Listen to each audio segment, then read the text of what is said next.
Before the 1847 introduction of the U.S. postage stamp, the cost of postage was usually paid by the recipient of a letter rather than the sender, and the recipients were not always able or willing to pay promptly. Collecting this fee could be slow and arduous, and heaps of unpaid for, undelivered mail piled up in post offices.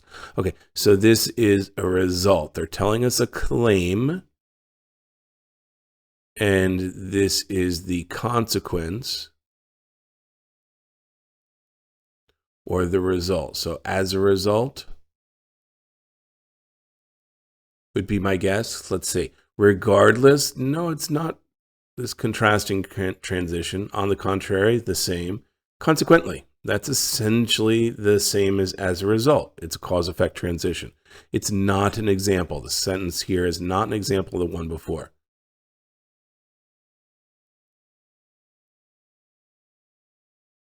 A potter choosing which type of clay to use for a piece considers two key factors, the desired look of the piece, number one, and its intended use, number two. Earthenware clay is often used for decorative pieces because of its rustic look. This type of clay is often used in industrial settings, though, because it is less durable than other clays. So what's the idea here? A potter uses clay based on two factors, the look and the use. Then earthenware clay is often used for decorative pieces because of its rustic look. So these are, and this type of clay is not. This is an example of a clay that's chosen because of its look and its use. So in other words, are we restating in other words? No, not really. It's not contrasting. In conclusion, this is not in conclusion, earthwork. No, that's not a conclusion.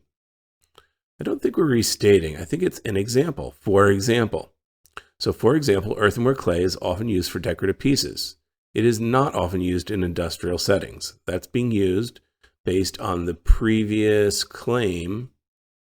It's showing that it's being used based on its look and its particular uses. So this is an example, definitely. It's not, in other words.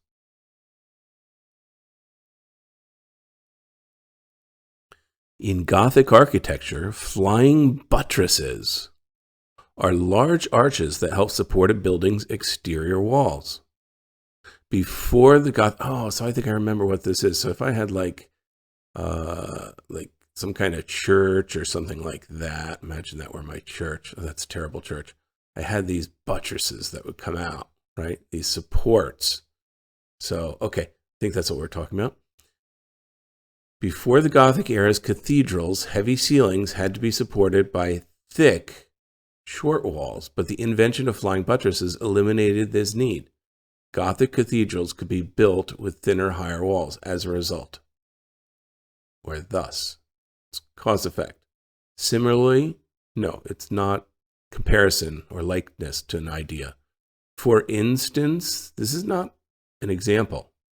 Nevertheless, not contrasting, it's as a result. So they had to be thick and short, then the buttresses came in. As a result, they could make them thinner and higher.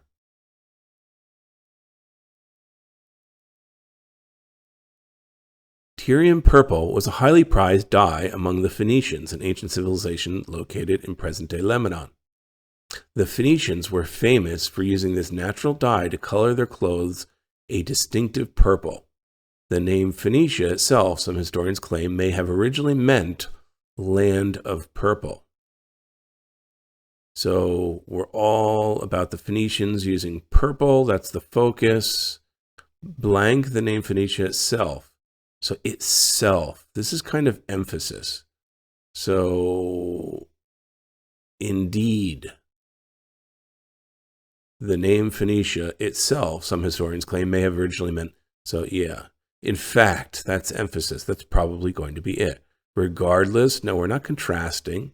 Lastly, it's not a sequential event, this last sentence, and it's not contrasting again. In fact, this should be emphasis. 10.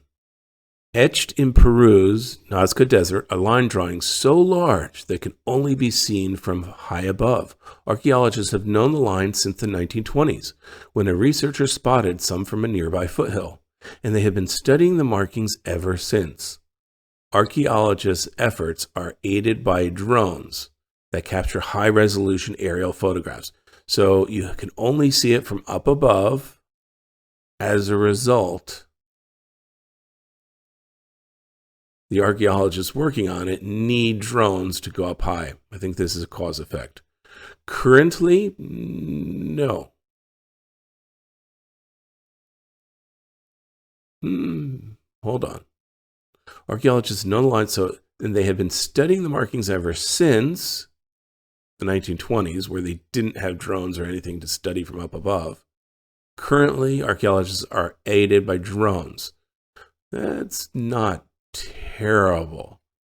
In comparison, well, we're not really comparing anything. Still, it's not an ongoing transition. However, no, it actually is currently. So that's what they're doing currently to observe it from such a high altitude.